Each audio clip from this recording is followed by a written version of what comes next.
Hi crafty friends, Amanda here with Crafting with Amanda, and this is the March Mystery Envelope Challenge for the Makers with Heart. So what happens is one of us send to the other 6 of us an envelope of pieces, parts, goodies, and a list of kind of guidelines of what we're supposed to do with those pieces, parts, or what we can do or can't do. So this month Jessica sent us all of these wonderful pieces from Cake Day, and I can't remember who told me this, but they mentioned in our Makers with Heart monthly meeting that if you look at the green paper with the pattern on it, it looks like a Cricut mat, and now I can't unsee that.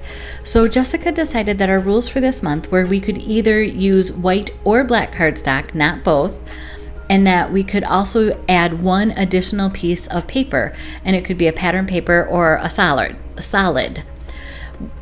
Anything else as far as stamps, inks, shimmer brushes, thin cuts, all of the textures and stencils and all that are all good. But the only embellishments that we can add, besides the silver shimmer trim that she sent us, is wild berry colored pieces. So any of the wild berry stuff was free to use. So this month I've been doing the 30 days of sketches, and I've been working on a heritage album for my mom. So the green pieces, green and blue, are 2 of the colors that I'm using kind of as a thread to tie in all of the pages for my mom's album, but this green was a little bright.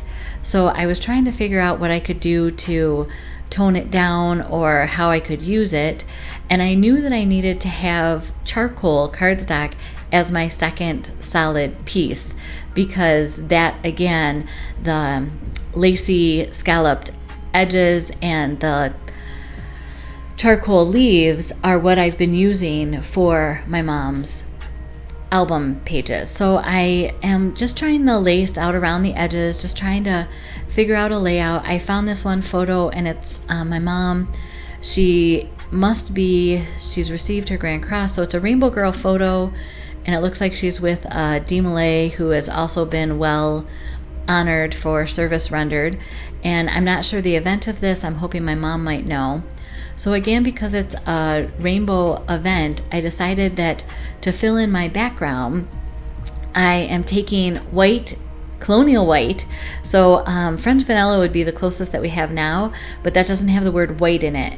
And Jessica's instructions, sorry Jessica, said that we could use white cardstock. So technically, colonial white is white cardstock. So I took 2.5-inch squares of white cardstock, and I took a blending brush, and I just added the rainbow colors around them.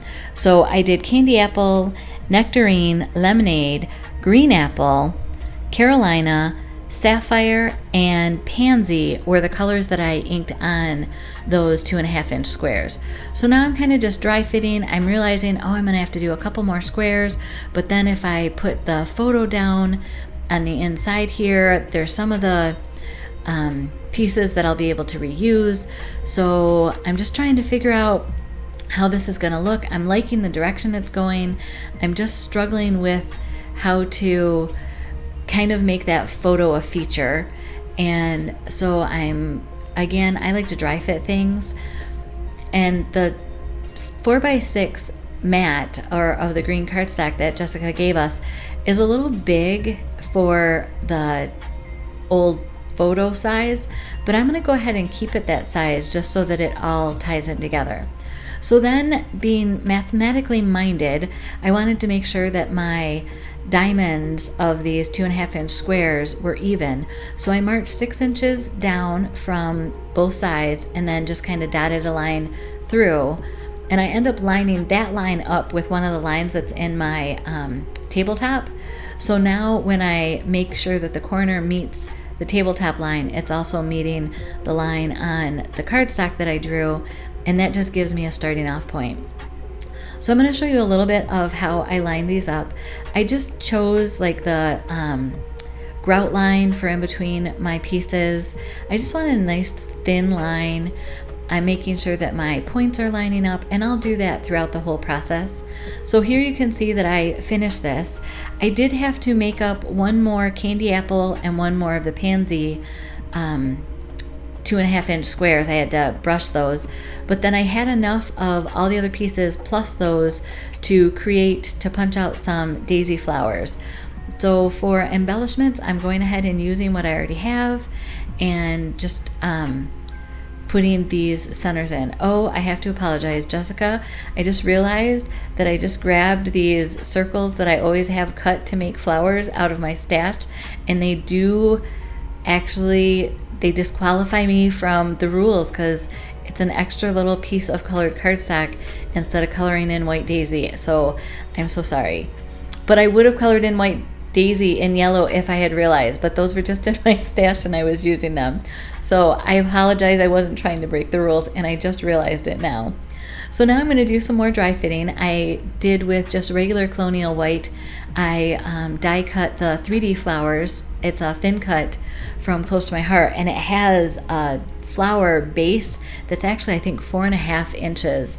And so maybe it's 4 inches because I know it will fit on a card front. So then I decided I needed some sequins, and Wild Berry wasn't going to work for me. So I grabbed my Crocodile and I just punched out a whole bunch of little circles out of that shimmer trim. And then Jessica sent this piece of black and white checker, and I was like, I'm going to have to use that somehow. So I cut a banner end and I'm just trying to tuck it up in under the flowers. And then I realized that I want it for both of the cluster of embellishment flowers. So again, I'm just cutting those. They're 1 inch wide by maybe it's 1.5 inch tall piece that she sent us. And those are just getting kind of tucked up in underneath. And I believe those were from like a Jingle Joy Christmas paper. If you look on the back, there was like some Christmas trees on it. But for this layout, it's funny, I like doing these challenges because meeting the rules, which again, I am faulted on, and I apologize again. I think they really kind of help elevate my scrapbooking game. It almost makes the layout better, where had I not had that piece sent to me, I never would have done these little banner ends with it, and I just truly like how that is. So now I'm shifting things around so that there's 3 embellishments surrounding this this photo, and I'm just playing with all of the flowers I had. I was able to make one of each color of the rainbow plus an extra light blue and an extra pansy, so those just worked out well. Off camera, I took off the back from the shimmer tape. If you've ever played with that before, you know that it can be a bugger to get off. And while I was doing that, I decided that this needed a little journaling spot. I'm hoping that my mom will know more about this event or be able to tell me something that we can add as information on this album. And you can see here how I'm going ahead. I need a few more of those circles that I had cut from the shimmer tape, and I'm just using my thumbnail to kind of peel the plastic off from the back. And I would say 80% of them came off pretty easy. It's the other 20% that it just took forever on. So here's some close-ups of the layout. I'm really pleased with how this went. It's going to be a little bit more vibrant of a layout than all the others, but check out what everybody else did with those wonderful pieces that Jessica sent us. They should all be available today. There's a playlist, and it's just a lot of fun. I've already received the pieces for next month, and I can't wait to get started. Have a great day. Blessings.